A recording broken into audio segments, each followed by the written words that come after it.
morning, my name's Tim Southwell and we're coming from ABC Acres. I'm here with Grant Shadden, the land manager, and we've got something interesting for you today. Yeah, so we're going to be looking at a grazing technique through the winter months called bale grazing, and we have our first bale here. We're getting ready to move our herd of cattle onto this pasture, rotating them, and we are going to kind of space out and place the bales of hay in different locations to mimic them being able to graze on grasses. We don't have grasses growing this time of year, and so we want to still have that effect of the rotational grazing and introducing organic matter. You can see that we have a lot of bare earth kind of around here, and we don't want that. We want nice coverage of organic matter all over the soil. We don't want any bare soil, and so we're going to have the cattle eat the hay that they eat, and then they'll leave a little bit of a residue, and then their manure and everything will help build the soil organic matter and cycle nutrients and really help this pasture just keep restoring, keep becoming more productive, sequestering more carbon, and providing more food for the cattle herds in the future, where we'll actually be able to have a higher carrying capacity or stock more cattle per acre in the future. So could you talk to maybe the what is the spread of manure we're looking for, or you know, how fast do we move them through there? Right. Yeah, so we're going to be playing around with our spacing and everything, and we've been doing that on a previous pasture. We want about one manure pack or cow pie per square yard. So that's the ideal. If we don't get that perfectly, that's okay, but that's what we're aiming for, to have good nutrient cycling happening, building up the soil organic matter. About 90% of what a cow eats comes out the back end. So that's where, when you're thinking about that, you want to redistribute that where they're eating, so that that area continues to have good fertility. And we're bringing in hay that we cut from somewhere else on the property and bringing it into areas that we don't have a lot of organic matter coverage, and so we're using our resources to continually improve areas that need improvement. And there's no rate in which these animals will move through this pasture as far as getting the coverage we want. I guess it all depends on herd density. And yeah, it really depends on herd density, the amount of feed you're bringing in for them to be grazing on with the bales of hay, and obviously the area. This is a larger pasture than the previous one that they'll be moving from today, so they'll be here for a while, and that's okay through the winter months. And so the end goal is just to basically get the armor, the coverage on the soil here, yeah, and get the good manure distribution and urine distribution over the whole. Yeah, and so that way we're really priming the soil life, the microorganisms, to have this big flush of activity right in the early spring, and that will really push production. And all this, like the ground's wet right now, we had a good winter rain, and the snow we get, that will help to slowly infiltrate the moisture. It'll regulate the soil temperature, and it will also help keep that water. It will retain it in the soil for longer with this kind of light mulch layer of organic matter through bale grazing. So it's gonna help extend our irrigation dollar, and it's gonna help improve production. There's so many benefits to it. Very good. Well, I tell you what, let's go get some cattle. Sounds good. All right.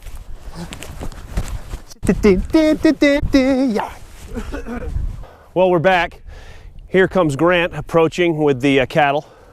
We have some energetic young ladies. We have 3 Scottish Highland and 2 Black Angus. What's going to happen here is Grant's going to go ahead and take the time to distribute the hay in specific locations. By spreading them in different locations, it allows the animals not to compete against each other for the coverage. I'm going to back out of the shot here while Grant distributes the hay.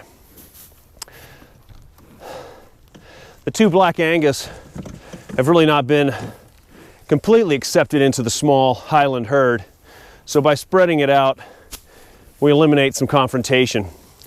But you can see Grant here is just distributing the different biscuit sizes on roughly a 1 cubic foot distribution in a concentrated area. Again, we want them feeding here throughout the day today. They will eat, manure, urinate, any of the residual seed within the hay that again was harvested from this property will be stomped into the existing soil, and thereby creating the coverage over the exposed soil, and all going well, establish good bedding for the seed to germinate in the spring, thereby reducing the bare earth coverage.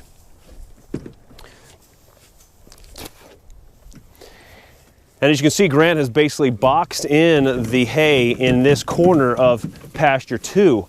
Over the course of the next month or 2 or 3, again, depending on our herd density and how fast they move through this, he will move it adjacent throughout the pasture until we work all the way to the northwest. Anything you want to add on that, Grant? Yeah, you can see, I mean, Here you go. we've got the cattle really trained at this point.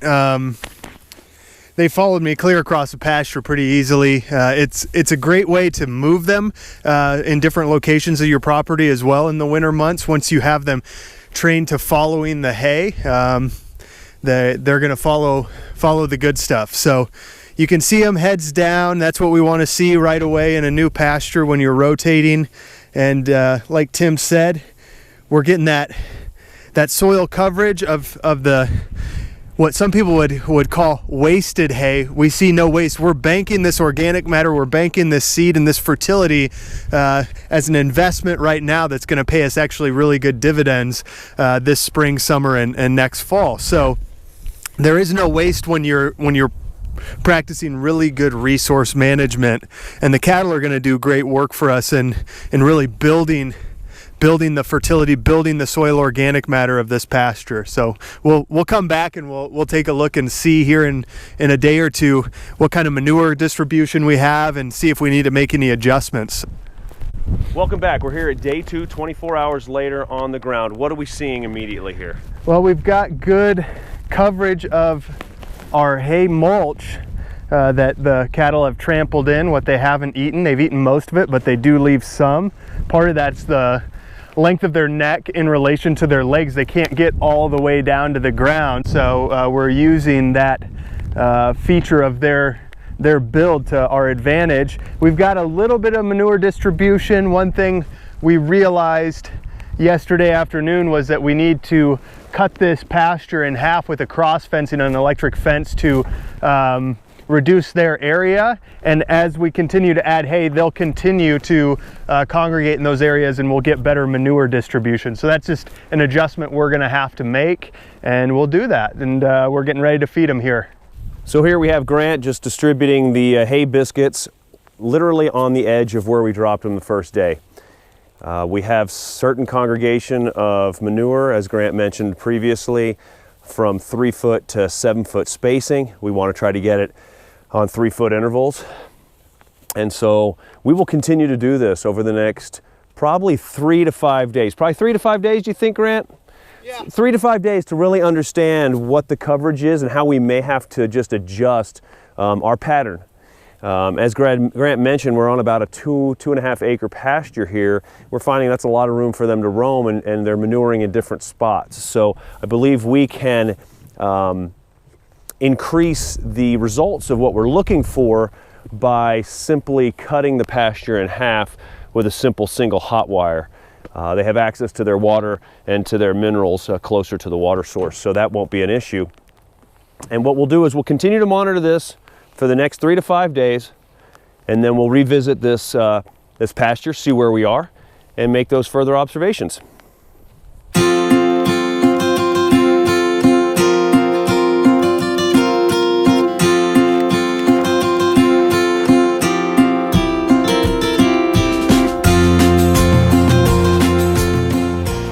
Here we are getting ready to do our weekend bale grazing, where we set out multiple bales to feed them all throughout the weekend, just to minimize our workload for weekend animal chores, and also to create a unique opportunity for some potential higher manure concentrations. At least that's what we've seen in the past. So here we go.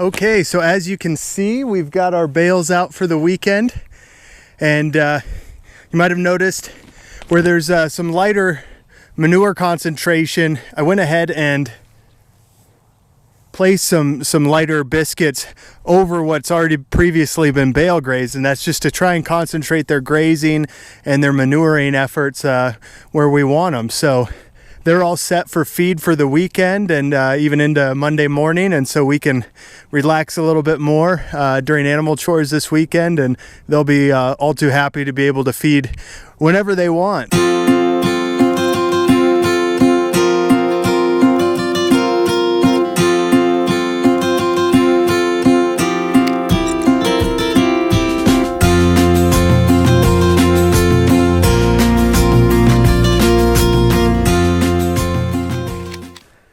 Well, welcome back. Again, my name's Tim and this is Grant.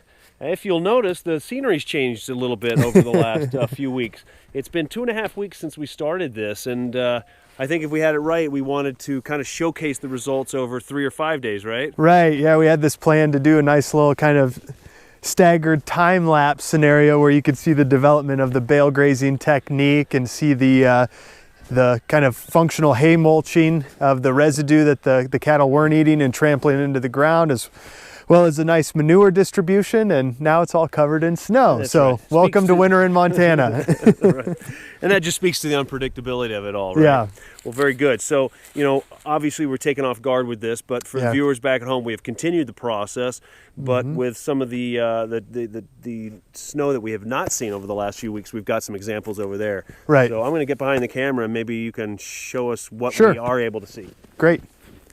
So, like Tim said, we've had a week or so where we haven't had a lot of snow, and so we've been able to see what it is we're trying to go after in terms of this bale grazing technique with manure distribution. We've got an example of, I guess, ideal, and then smaller coverage, and then heavier manure coverage than we want. And so we're going to talk about how we're going to make adjustments and get that to correct, because permaculture principle is apply self-regulation and accept feedback, and so we're doing that with this system. This is our first season doing this bale grazing technique, and so it is a learning process for us, and you get to learn along with us. So here we have some of our most recent kind of bale grazing areas where we've been trying to concentrate the cattle, and you can see some of the hay here just on top of the snow and them trampling on the snow and the hay into the ground, some of the manure packs.